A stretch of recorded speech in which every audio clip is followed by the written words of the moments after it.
You are listening to the North Carolina Food and Beverage Podcast. Thank you for downloading and subscribing. Coming to you virtually live from high atop the historic Raleigh building in beautiful downtown Raleigh. The NCF&B takes the listener behind the scenes to tell the stories of the people that contribute to the creation of the food and beverage community of North Carolina. And now, the misfits in the dish pit, the faces of the front. They are Max Trujillo and Matthew Weiss. Hello, and thank you for listening to the North Carolina Food and Beverage Podcast. I am your co-host, Max Trujillo. And I am your co-host, Matthew Weiss. And today we continue our exploration of some of the best barbecue in this great state of North Carolina. We have some great gentlemen to take us on that exploration. They are the owners, creators of Picnic in Durham, and soon to be a new spot bringing great barbecue to the capital city in Raleigh. We have Chef, Pitmaster Wyatt Dixon, and co-creator Ryan Butler. Welcome, gents. Thank you for having us. Good morning. It's good to have you in, man. We've been talking about barbecue being 2020, the year of barbecue. At least that was what the narrative was. That was the narrative earlier, yeah. January, February, when life was normal. Mm-hmm. And it still is the year of barbecue, because I think as we were talking about, and maybe you'd have some insight on this, but since the quarantine and the pandemic have gone down, I've noticed that some of the easiest accessible things to purchase, to take home, to do whatever, have been barbecue. And whether it's us talking to our friend Jake Wood over at Lawrence or Morris Barbecue we had on, really just a lot of different people we've spoken to, they've been able to kind of push through. So at Picnic in Durham, what say you? That's the case for us too. We've just pushed through. I think that's it's a combination of us being too stubborn or too stupid to quit, but we just sort of decided to hunker down and push on, and make it, the year of barbecue regardless. But I also think that it can still be the year of barbecue because so many people have had the time and energy during this pandemic to do barbecue at home. And so barbecue is community food. It's what we sort of go back to when we're going primitive. And so, maybe the year of barbecue isn't happening in awesome, giant, new fancy restaurants, but in people's backyards. Yeah. And that's a whole narrative that I noticed when I first moved out here. And I think, Matt, when you were still in New York, we were just talking about this, but I said, being that Matt and I are from both big cities, LA and New York, people dine out all the time. And I remember just sitting there talking with you one time, Matt, way in the beginning, was that I was aware that so many people, you start thinking about the population, you start thinking about how many restaurants are being served, and then you think about how many people are not going to restaurants, and I'm like, there's a significant amount of populace that are not dining. It's because they're dining at home, because in the South and in North Carolina in general, A, you've got square footage, typically, and then B, there's a huge cooking culture that everybody was raised to know how to at least do a thing or two. Well, and how about central air conditioning too? Yeah, which in New York and LA is not always the case. Yeah, you just don't want to be in your tiny cramped shithole of an apartment when you could just go to the neighborhood place and eat there, which is probably amazing. Yeah, likely more times than not. But the alternative here is that cooking at your buddy's house or your grandma's house or your auntie's house sometimes is better than just going out. Right. But is that how did that come for you? I'm talking to Wyatt right now because you are technically you're the pit master. You're the guy that cooks up all the hogs that I believe Ryan has raised. Is that is correct? That's how it goes. Yeah. Well, yeah, and Wyatt, I mean, you don't come to barbecue from this evolution or hierarchy or hereditary. Your parents were politicians. Yeah, I grew up around the barbecue. I grew up around was at Democratic Party fundraisers. Right on. I sort of tried to stay away from the handshaking line and moved over to where all these old guys were kind of standing around pulling pig. And I was, I was probably just drawn to it because I was a fat kid, and liked to, I was going to where I felt good. And were there famous pitmasters there at the time, or were these just good caterers? Just not even caterers, just dudes, volunteers, like guys. It's a rite of passage. Right. They're just people who do that. I support your candidacy. Let me cook up barbecue for you, and have Don't use it that way either. I'm gonna have to correct you. Oh, please. Barbecue is our food, like pulled pork. Yeah. That's what we have. But it can't. A barbecue is not something we have here. Right. It's either it's a noun. It's a pig picking, or it's a cookout, or a weenie roast. But it's not a barbecue. But it's not a party. It's also not a piece of equipment. Right. I thought you were getting at how, and it's not a verb. It's a noun. So I don't barbecue. I thought he was saying politically, you can't say that you traded food for votes. I thought you were going to go there also. Like campaign funds. No, that's fine. That's fine. Oh, you can do that. I think. Well, now it's just cash. There's a barbecue exception, or briefcases of cash, but it's a super barbecue pack. Yeah, exactly. Right, it's part of your super pack. The barbecue is overlooked, I think. Yeah, okay. So, I mean, obviously, that's a great place to jump off because we umbrella the word or a lot falls under that quote-unquote umbrella of barbecue. But I think what the word means varies depending on who you are and where you are. Right. Because in lots of places in the world, it's perfectly acceptable to say we're having a barbecue. Right. But around here, old-timers will look at you a little funny. Yeah, I came to this barbecue and you have burgers and dogs here. Right. Yeah. Right. We would grill chicken on a propane grill on my patio in Los Angeles, and we would be having a barbecue. Yeah, and that there's something in me when I hear that phrase used that way. It's like blood curls. Yeah, it's great. Well, come on, you're a politician, the diplomat. Yeah, I don't. Well, I know, but I didn't. It has values, man. I didn't always get my parents. Tolerance diplomacy. Diplomacy. I'll offend you pretty quick. So let's get into that because Picnic, your jumping off point, your first restaurant, you decided to call it Picnic, not Picnic Barbecue, and there you can get chicken, you can get a lot of different things that don't fall under the scope of what you're defining as barbecue. So, well, I think any solid barbecue joint has to have solid fried chicken and often seafood. Yeah. Right. That's just part of having a barbecue joint. For the listeners, that's Ryan speaking now, just to give a point of reference. So, yeah, Ryan, so chicken was it's not just about doing pulled pork the whole time. No. I mean, almost every noteworthy barbecue restaurant, at least in Eastern North Carolina, and that was my barbecue world growing up. I wasn't terribly concerned with what was happening. Sure. That's a good place to jump off. West of Raleigh. But almost all those places have great chicken, too. And it's chicken and barbecue. Normally you can get both. You don't have to choose. Yeah. And that's... Oh, I see how they did that. Now, you say chicken and barbecue. See, that's how you... Yeah. Or barbecue chicken. But doesn't that contrast what you just said? No. Yeah, it does. It does maybe, but it's a thing, though, right? It does. Yeah, I mean, it does. It does undermine the lecture I just gave. But never you mind that. Yeah, okay. If you slow and low chicken, if you slow and low heat chicken, you're technically barbecuing that. No, chicken. we're not technically barbecuing it. It's just barbecue is the style of the chicken. Correct. It's not barbecued chicken because that would imply that I am indeed using it as a verb, and I'm not. Yeah. I guess in that realm, that would be you're not confying it in pulled pork. That would be barbecuing it because you're taking the barbecue and putting it in the chicken, which I think I just created a new thing. Yeah. Yeah. That's dirty. You can get arrested for that. Yeah. Let's do that.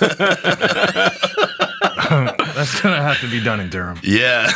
Yeah. So, yeah, right? So, wait, say that again? You're going to comfy the chicken leg? For those who want to know confit chicken, you take, it's confit is with fat. It's to submerge something in its own fat. But what if you took the barbecue, the pulled pork fat, and even just the pulled pork itself, and submerged the fried chicken into it? Oh. And cooked it that way. Nobody's come up with that? I mean, somebody's done something like that. I'm a genius.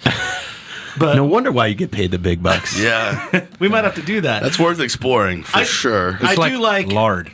Yeah. I love these origin stories. I love where Matt was going with the politician aspect of you, Wyatt, and doing it. And I can't take this phrase on my own. It was already written in the article, but you were planning to be a lawyer, and then you traded in law for slaw. Yeah, I think I did say that. I don't know if you said it or the guy that wrote the article said it, but either way, it was a clever play on words. I would say Wyatt said it. Let's give I'll just go ahead and take credit. I'm not afraid. But let's be honest, that is not the traditional path no, for a barbecue. Definitely not. For a pit master. A barbecuer. I know, whatever I'm saying. I'm from LA, don't worry about it. It's fine. I know. We're going to give you a pass. Yeah. These West Coast guys. But you just you're like looking at law books and going, man. Well, no. So I was in law school at Carolina. I was newlywed, and so trying to be a newlywed in law school, and that wasn't going terribly well. My dad was also at that time dealing with a lot of like alcoholism and depression that ended up like killing him, and my mom, this was like 2010, so she had just lost her re-election for the Senate in the, I call it the, oh God, we have a black president, Republican backlash of 2010, when a lot of folks got wiped out, my mom being one of them. It was a hard time for our family. I started dealing with like depression of my own, and you know, the one bright spot in my life was what I was doing with barbecue. I'd been in New York for 3 years and didn't cook a lot of pig while I was there, kind of put it on the back burner, but started doing it again when I got back to North Carolina and fell in with some of Carborough's, you know, sort of hippy-dippy farmers market crowd, and cooked my first. Oh, is that common to that area? It is, yeah. They're known for it over there in the People's Republic. The People's Republic, yeah, they're great. I don't know if you ever watched city council meetings just for fun on TV. Never. Carborough City Council, they'll pass motions on, you know, things like Tibet, which not terribly relevant to the People's Republic of Carborough, but it's important that they get on the record, you know, that they support Free Tibet or whatever. Right on. I got sidetracked.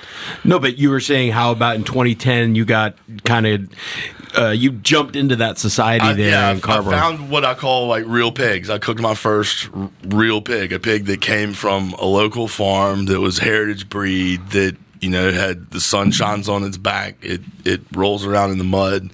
It lived a really happy pig life. And it honest to God was one of those like light switch moments for me.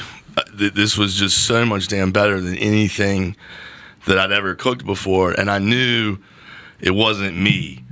I didn't have a stroke of genius that night and figure out how to cook great barbecue. I was working with a superior product. And I was just still like doing this for fun. I was just like a guy you knew who could cook a pig on the weekend. But I decided like if I'm doing this, now that I know that that's out there, I'm never cooking another commodity pig again. Like what? Yeah, you can't go back. You can't go back. Like once you've driven the Cadillac, you're not getting in the Pontiac. Right. By the way, nobody under 30 just got that reference. Yeah, but I know. That's a Pontiac. Yeah, Pontiac. It is a Pontiac. It's like an Edsel. Well, let's take a quick little break, because thinking about if you were going to do all that cooking at home and you weren't going to go out and do stuff because your grandma knows how to do it, or maybe you're living in the cul-de-sac and Wyatt Dixon's right across the street from you, you'd want to save a trip to go to the store and get farm fresh produce and kitchen staples and pantry items delivered right to your doorstep, especially when it's just starting at $15. Talking about Hungry Harvest. Yeah, Max, you are. And we welcome back Hungry Harvest because they curate weekly variety boxes of healthy produce. They pack them up in their facility right here in the Triangle, and they make contactless deliveries directly to your door with a team of local drivers. Yeah, spark your creativity with a new mix of produce each week or customize your order for free. Mixing and matching your produce to make sure that you get the right harvest for the way that you cook. And did you know, Max, every time that you receive a harvest, you're contributing to the fight against food waste and hunger in our community? Well, now I know.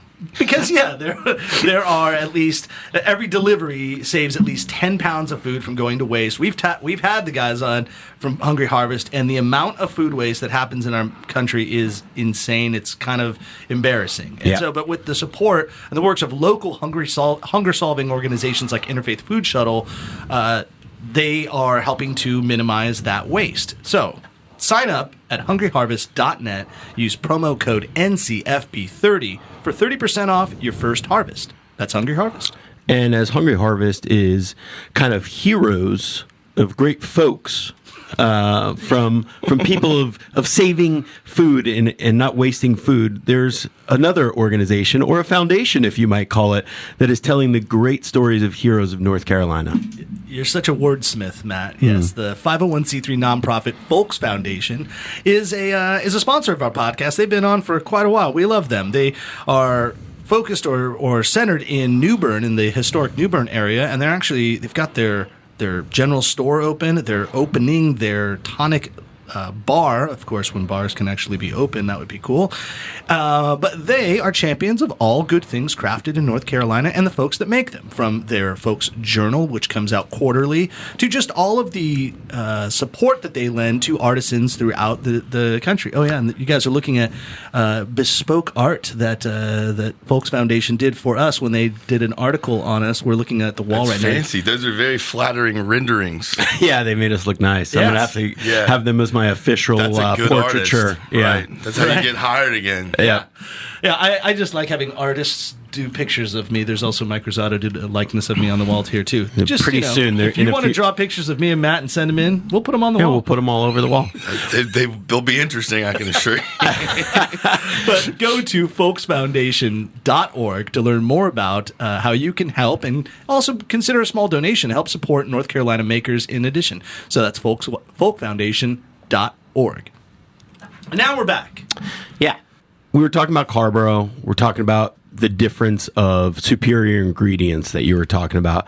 And that kind of enters the conversation with your partner over here. Yeah. So, Ryan, what do you bring to this table? What are you doing here? Depends on the day. Other than the guns, he's all yoked out over here. What's going on? Yeah, man. That's your quarantine project? I say it was pre-quarantine. He started pre-quarantine. Before, yeah. Everyone got pandemic fit or pandemic fat. like it just happened. Right. It did. It happened. I got on the potato salad and he started working out. He was lifting the potatoes. Right. Well, you got to move these hogs around, and I imagine they're a few $100 pounds each, so that's a good curl. Yeah, that is a good curl. We cook like 175, like 180. That's typically how much we cook. That's what I'd like to weigh. Yeah. Right. Me too. Me too. Like this T-shirt right here, you have That's Blackbeard's flag. Is from Ocracoke, right?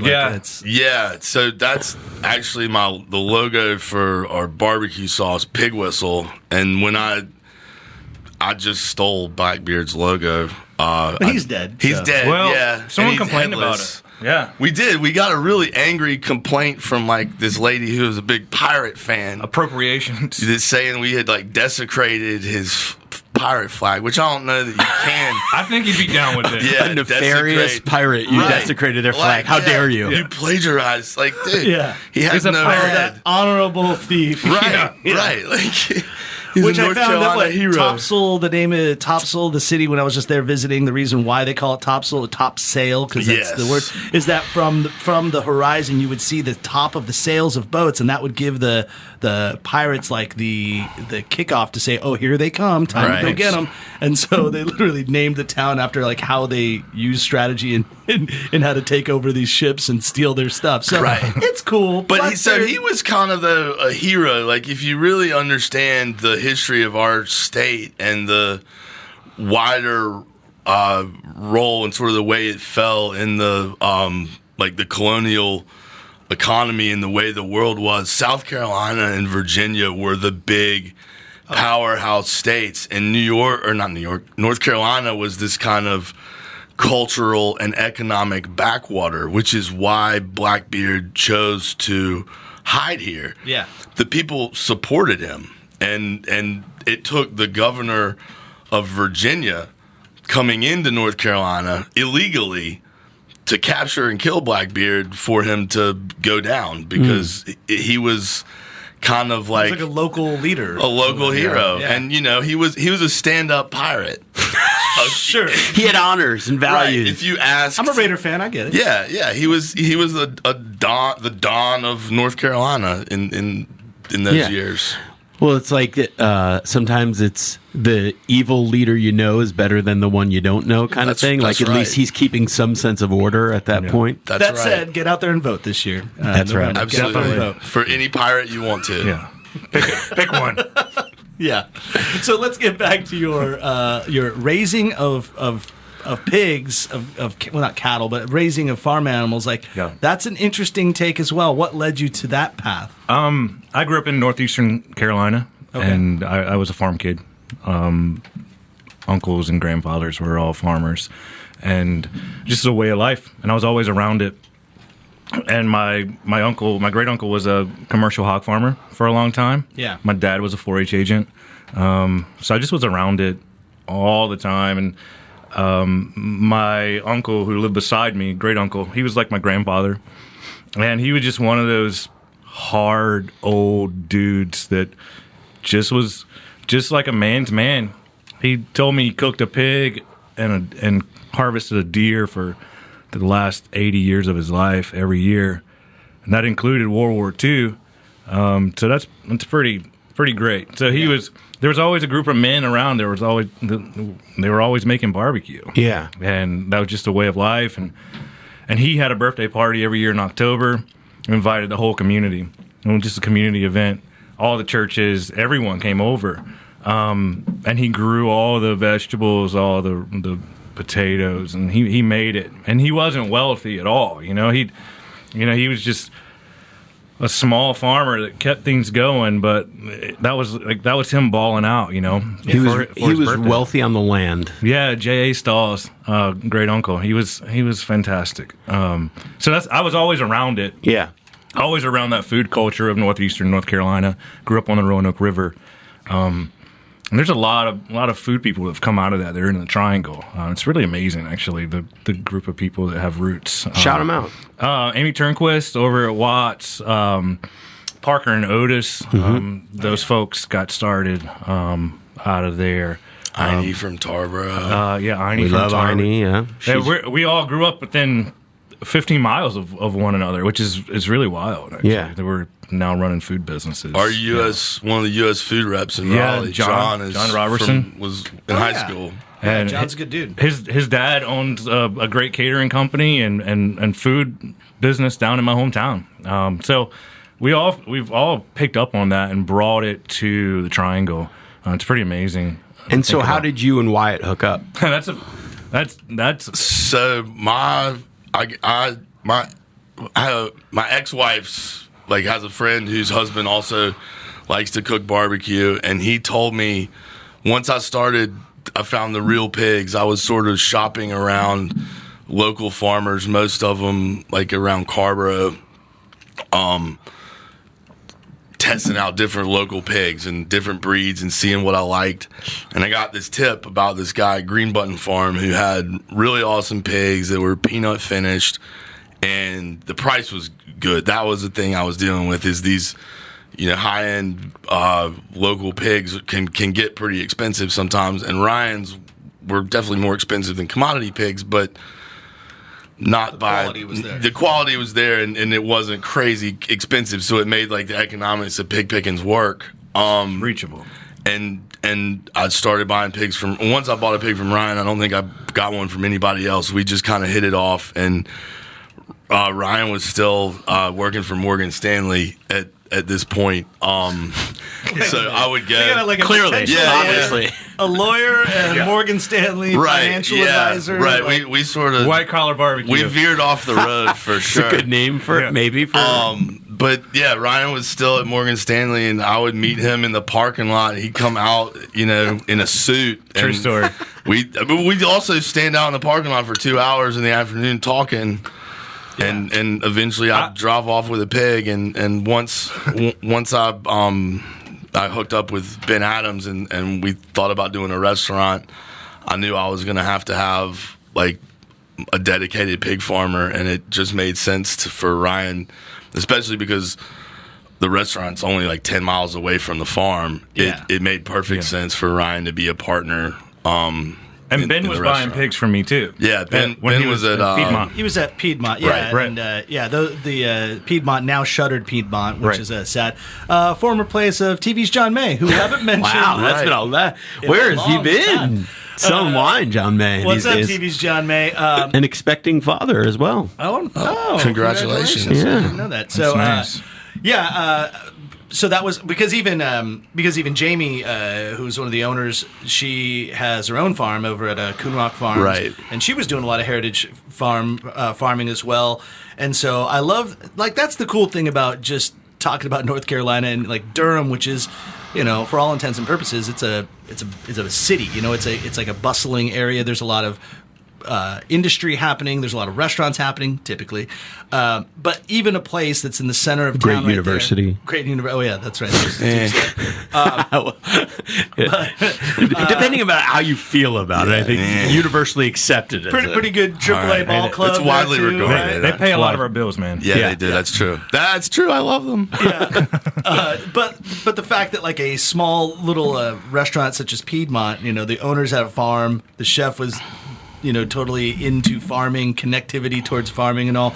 It just shows you that like for one, you just get outside a big city, so to speak, five minutes out, and you're right there into the farmland. You're right there into whether it's vegetables or fruits or cattle or whatever. You're just so connected to it. That's kind of the beauty of North Carolina and the food culture in itself. And those that are the people that are producing it. You find these stories out like just right now. Morgan Stanley, and I raise hogs, I went to school to be a lawyer, but now I'm doing the slow and low on these guys, throwing that 175 pounder up there. Right. So it really just takes all kinds to pull this together, and it's far different than, I guess, going back to the comparison of you and me, Matt, being in like New York or LA. It's like, no, you either are or you aren't in that type of industry. It's like you work for Morgan Stanley, you wear the suit, you go home. That's it. No one goes back. That's what to they a prefer.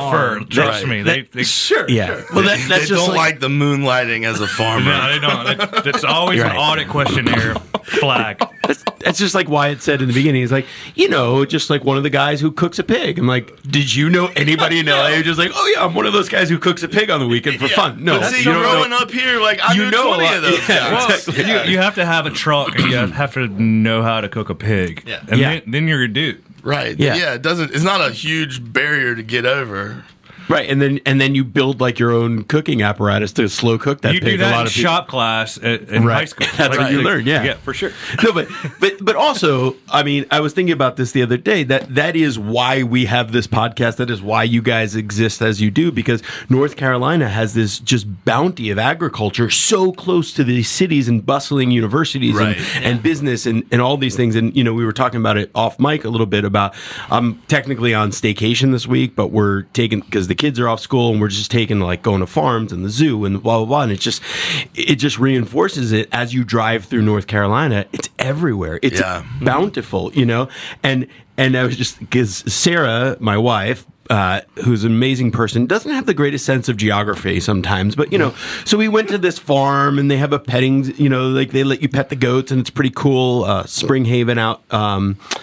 I can't remember exactly where it is right now, but the point I'm trying to make is she was like, yeah, what did you think? And I was like, oh, it was great, but we could probably just do that in our neck of the woods. There's probably like 10 of those around there. Like, what do you mean? Well, everywhere in North Carolina, literally, you probably can't drive even outside of Charlotte 10 miles without seeing some great farm or agricultural area. Right. Well, and maybe that's part of like why sometimes people are like, why do you and Matt do this podcast? Like, why is a New Yorker and a Los Angelino doing this thing? It's for that reason. That if you grew up this way, like Ryan, you're just like, whatever, that's just a dude that does that thing. It's no big deal. But from outside of this, it is kind of a big deal. It's not commonplace outside of North Carolina, and I'm sure that other states that are, like similar neighboring states might have that same culture as well, but that is not what the rest of the country does. No. It's like it's true, and it's even probably more directed towards the opposite ends too. Like, meaning, if you are, say, in like a rural middle America part of the country, you might just solely be a farmer, correct, or solely be an investor or a banker or so.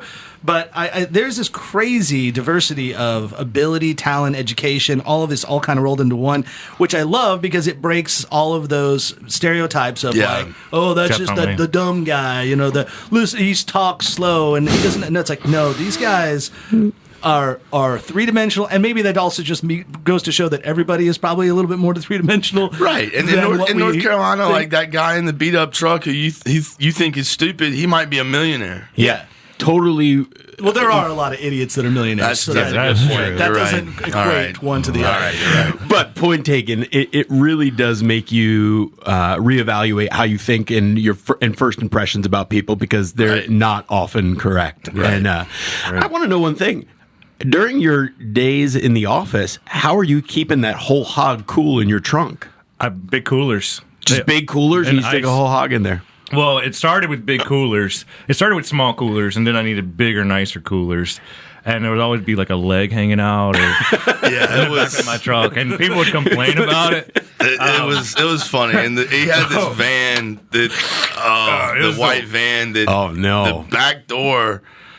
I guess the lock broke at some point, and so the way you would fasten the back door was to put a ratchet strap on it and wrap it around the front passenger seat and tighten the thing down like from the inside, because you couldn't do it. It was that van had seen better days. Yeah. The parking lot was full of Tesla, Mercedes, and then mine. The van with flies around it, and a pig leg hanging out. Yeah, people are like, "Why does my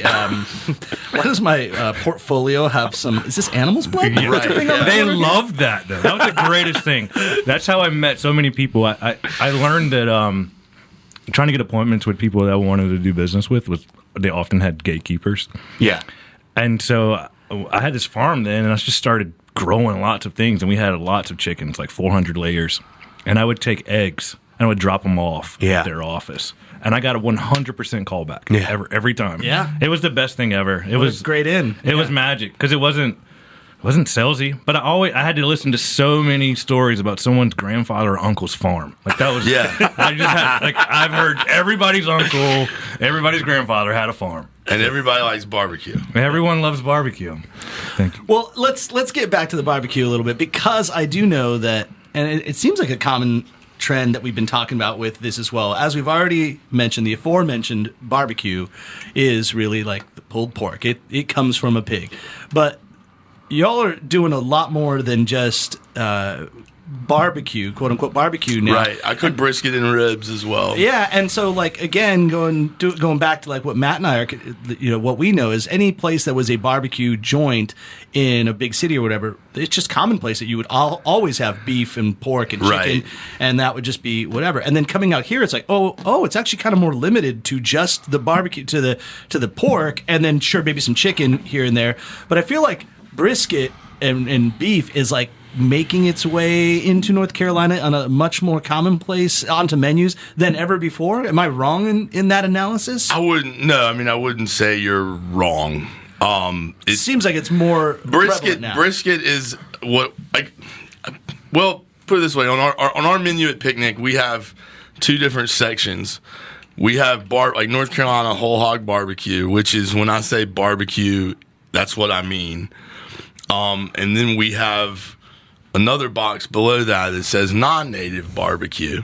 Yeah. And brisket's in there and ribs are in there. And that's because it's important to me that you understand it's great barbecue, or great slow cooked meat. Sure.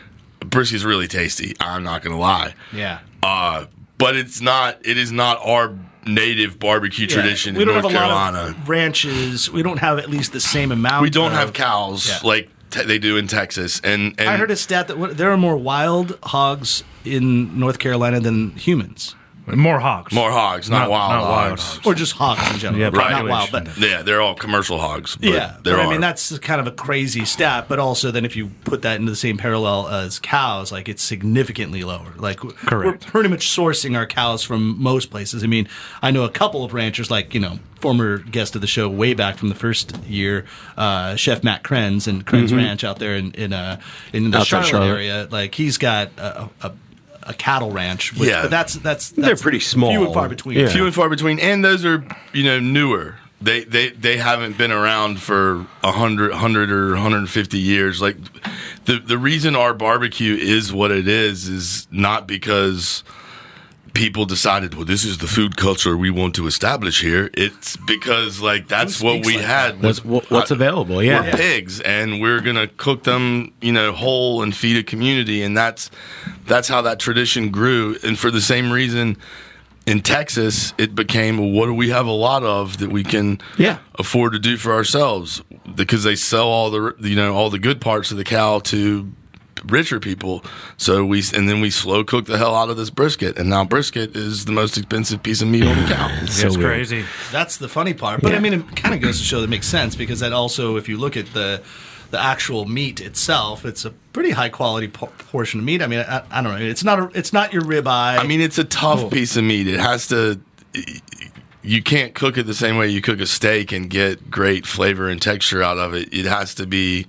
But a bit properly cooked, the end result is amazing. Is many times equal or above par. Yeah. From just like, say, slapping a strip on the grill. Right. Yeah.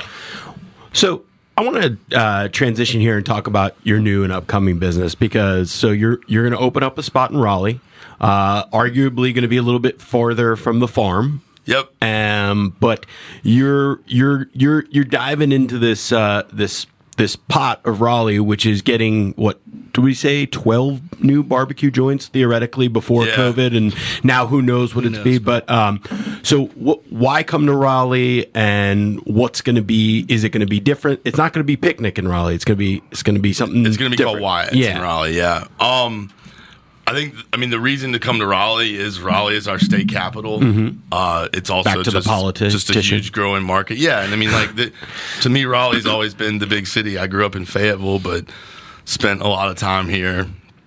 And there's also, I think a lot of people would agree, Raleigh doesn't have great barbecue right now. Yeah, and we don't have barbecue that's representative of our state's best. So if you have a friend flying in from out of state and you want to show them North Carolina's best barbecue, you're probably getting in the car and driving east, or west if that's your thing, Durham, or to Durham. Yeah, but you're not hopefully staying in Raleigh for that, because right now I don't think you can get it. And that's one of the big reasons I wanted to come to Raleigh for a long time, is that I think that our state capital deserves to have some of our state's best barbecue, and it's I kind of do ridiculous that you'd go to, if you're from Chicago and you fly into Raleigh, you're like, yeah, man, when I'm there, I'm going to get some barbecue. It should be right awesome. there. It's like, oh yeah, about that. It's not right here. You got to travel a little bit. But I think that's also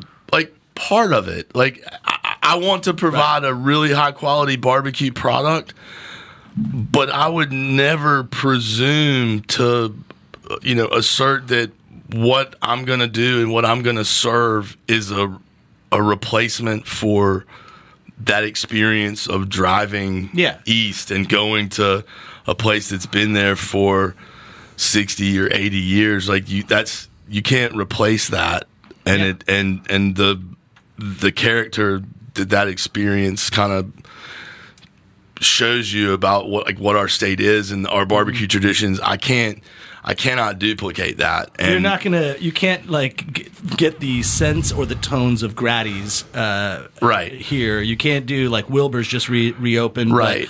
Skylight has been there forever. Right. Even when Sam Jones himself does his own Sam Jones barbecue, it's a brand new building. Skylight. It's a modern take on it, which is fine too. Both can exist, but I get what you mean. The cultural aspect of what the experience of going to an East North Carolina barbecue joint is the experience itself. It's right. At the end, you're going to get some great food, but it's really about the journey. Yeah, to get and there. I think you could take the barbecue sandwiches from 5 different like iconic restaurants, and most folks couldn't tell you which one was which. And it's because what is really important about that experience is the people you see, and the woman that's been taking your order for 20 years, and the way the floor is bowed and warped, and the screen door slams and has grease stuck in the little holes in the screen, and dust from the parking lot is collected on, like all of those little things that you can't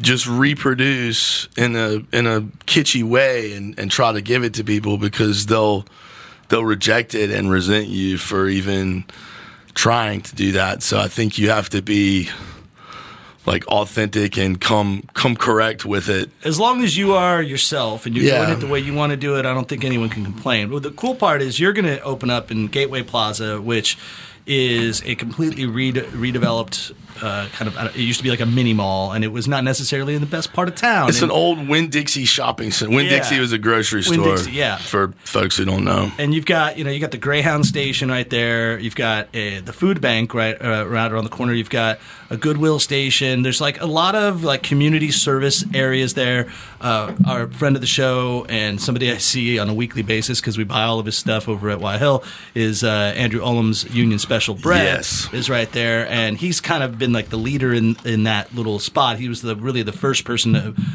open up a spot. Right. Mordecai Brewing and Craft Beverages is opening there too, or They're maybe it's already open. Yeah.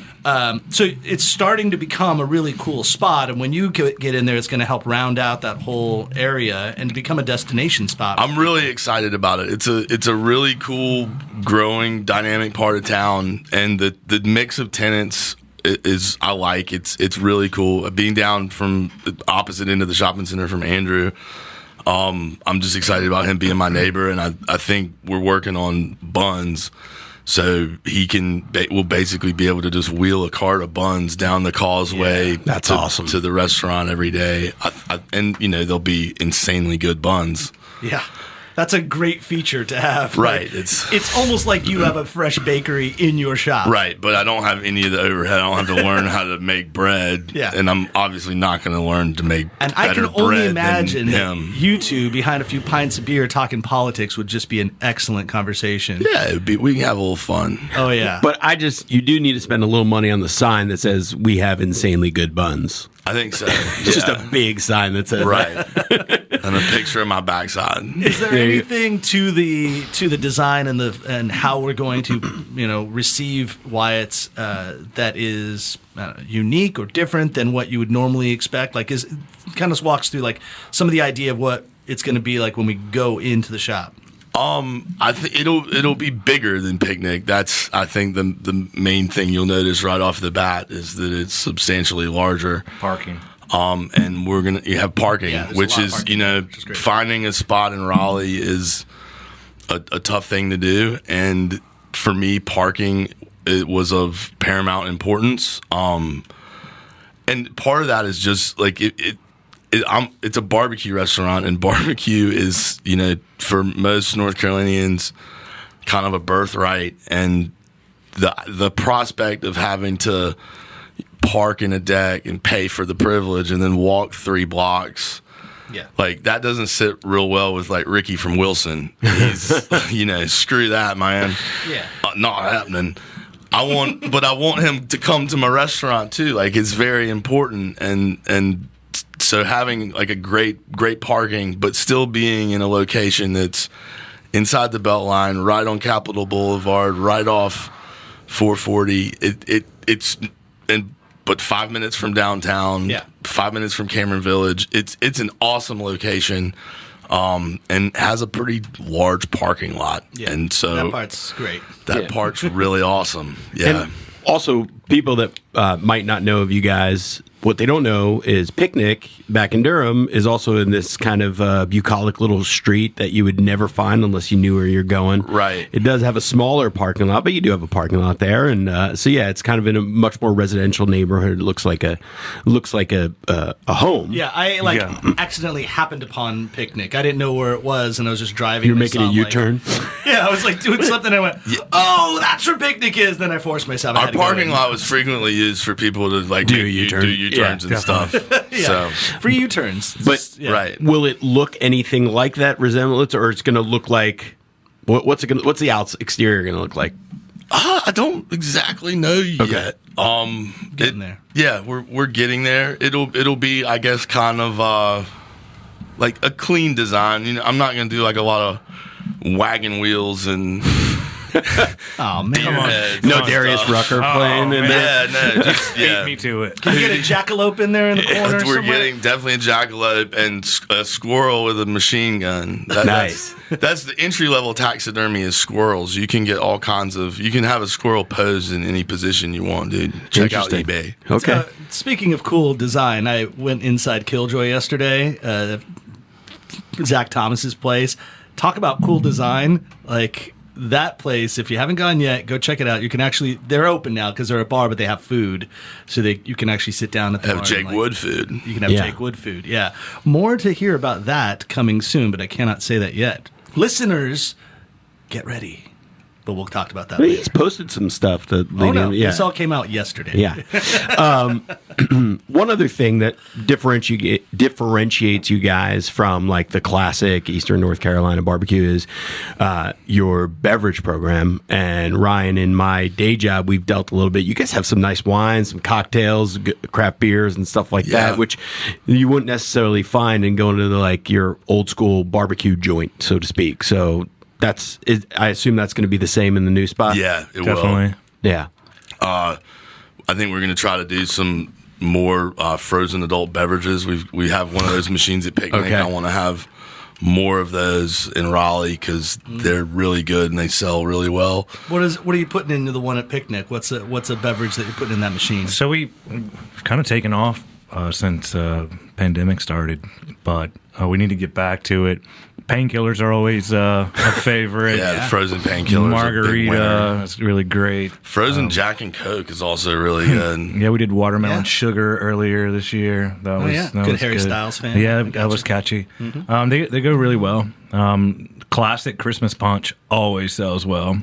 Around the holidays. That sounds delicious. Yeah, it's really great. And then probably our best one's electric lemonade. That's And what's in the electric lemonade? we go gin, lavender, syrup, lemons, and water. And that's all you need. It's great. That's all you need. Frozen. Just some sugar and alcohol. Yeah, and Matt, we always talk about this, like wine, barbecue. What is your go-to wine as the resident sommelier in the house? We talk about this a lot, and honestly, wines can be hard because you have so much, especially in Eastern North Carolina, you have so much vinegar in the sauce that it's difficult. Right. If you're going brisket, then obviously your heartier reds, your Malbec and Cabernet and stuff like that. But I think there's so many different things, and you have to get more specific. Like, I don't want to drink the same thing with pulled pork that I do with brisket, Right. So if we're talking about straight pulled pork, probably just want to go like light French Pinot, something that's going to support the food, and the food is the star of the show, and the wine is more just supporting and making you want more. Sparkling? Sparkling go well? Yeah. Well, I mean, I've said that a million times, so I thought that was just my road answer. when we opened, we actually had 3 champagnes on the menu, and then other sparklings. We thought we were opening a different restaurant than we did, but I personally love bubbles. With, I agree. I think bubbles barbecue. and like rosés, sparkly rosés are perfect. No question. I just feel like Max was going to tell me if I answered that way. He'd be like, "Well, you always say that." Well, it's true. I mean, it's true. It's just so great facts. together. Yeah, Yeah. I mean, You were totally wrong. I was only just teeing you up because where could you get those delicious wines? You could get them at Triangle Wine Company, and they are beating you guys right now. They have 4 locations and a soon-to-be 5th one in North Raleigh. But Triangle Wine Company, they are great friends of the show. They have a great selection of wines and beer, from sparkling rosé to Pinot Noir from France or Chile or wherever you like your Pinot Noir, and great beer, great vermouth. They deliver as well within a certain radius, and they also, in this time of the pandemic, will put together a box for you. Call them up and let them know what you like to drink, give them a price, and they'll put it together for you and curbside deliver. And that is really like the coolest part. Like, that is something that didn't exist really, or it wasn't utilized before pandemic, that it really came out as something way better. I mean, you get people that work there that know their product better than anyone because they're tasting it and they're seeing it. And they know, they're like, oh, I got you. I know what you want. How much money you want to spend? Cool. I will fill this box for things that you will want. Right. And guess what? When you go to a local retailer, you can have that conversation with them and go back and forth, and then they get to learn your palate and be like, oh, I really like that one. I really like that one. And then they keep they have their own human algorithm to put the box for you. Much richer experience because of it, and you have a relationship with a local merchant and who knows their stuff. It works out for everybody. Well, think about it. Don't go to Total Wine. Well, think about anyone that has a good friend that is like a wine person. You're always like, oh, I love whenever I'm hanging out with that guy or that gal. They always have good wine. Well, that's what this is like. I mean, it's like just you might not have that friend that always has good wine. And that guy, your friend who has good wine, he probably hangs out at the wine store and learns and talks to those guys. Them. Yeah, that's why he's cool. Yeah, you got to pay attention. Take care of yourself. Yeah, so go to trianglewineco.com just to get your order in, or just go to a store or call them and use the NCFB promo code to receive a nice discount. And just as a reminder, there's likely one near you if you're listening to this. They're in Holly Springs. They are in Southern Pines, way out there if you're going to take a golf vacay, or they're in Cary and they're in Morrisville. Yeah, trianglewineco.com. So before we get out of here, for one, this has been awesome. You're going to leave with a little bit of ice cream with alcohol in it. Mm-hmm. All right. I hope that's okay. You guys are all right? Not mad about that. Yeah, no, I can deal with that. Bourbon with your ice cream, a little caramel in there. I can deal with that. You could do some fresh strawberries with some moonshine. Of course, we're speaking about proof alcohol ice cream. Think differently about your dessert. And that conveniently is also sold at the aforementioned Triangle Wine Company, but you can also get it at Lowe's or at Harris Teeter. So that kind of goes across the whole state and even beyond, even down into South Carolina, where they are originated from. Now, is it in the ice cream cooler or the beer cooler? Great question, Wyatt. Where in the store can I find it? Yeah, it will not be next to the Dryers, the Breyers, the Ben & Jerry's. It's going to be in its own branded freezer that you can see even if you're here at the kitchen. When we walk outside, you'll see we have our own branded freezer that's red with a big logo that says proof, but that's going to be like in the beer and wine section. Okay. And you go over there. So when you're thinking booze, that's where you go. That's where you're thinking. Mm-hmm. Okay. Get some ice cream while you're there. Nice. But go to Proof Alcohol Ice Cream, and we'll send you both home with a pint of that ice cream. That's awesome. Along with some NCFB hats. If everybody wants a hat too, make sure we still got a few. We still have hats, that you can purchase on our website. Yeah. Well, guys, it's been awesome. I don't know, Matt. I mean, like, we're kind of getting to the end of the show. I was going to wrap it up a little bit. Did you have anything else that you wanted to ask these gents before we get out? No, I just now I'm thinking on my staycation. It's like, why are we not? We're going to have to fit a day in to just drive out to Eastern North Carolina and eat some barbecue. And even my 1-year-old will probably appreciate it. He's a heck of an eater, that little dude. And barbecue is definitely, like, I always tell people that old people and babies love our food because you don't really have to chew it. It's so soft. Right. Yeah, especially pulled pork. Right, pulled pork, sweet potatoes. You can just gum it. It's Well, yeah, go to, like, you were asking online, like, for any, like, suggestions. I'd love to know, like, you talked about Spring Haven Farm, which that's, like, just outside of Chapel Hill. Chapel Hill, Durham, and then there's Mapleview, which is awesome because they do all the ice cream as well. That's, like, Pittsboro area, which is a fun day trip. And that's Hillsboro. Yeah. See, I don't know anything. That's fine. Yeah. Even Rand Lou, who's doing all of ice cream now. He's got a ton of ice cream. It's always fun to go. Yeah. And then he himself is Randy is awesome. That's just a character, that's just hours of entertainment just talking to Randy. Just looking at his beard. Yeah. He was, I think, our first pandemic show. Maybe. Possibly. One of the first ones from quarantine. But anyway, point taken. So everybody out there, do yourself a favor and go to Picnic in Durham. And when Wyatt's opens in Raleigh, check that out. You will eat and drink extremely merrily. Thanks, guys. Thank you, guys. Thanks for listening to the NCFB podcast. And if you've stuck with us this long, review us on iTunes and remember, 5 stars are encouraged.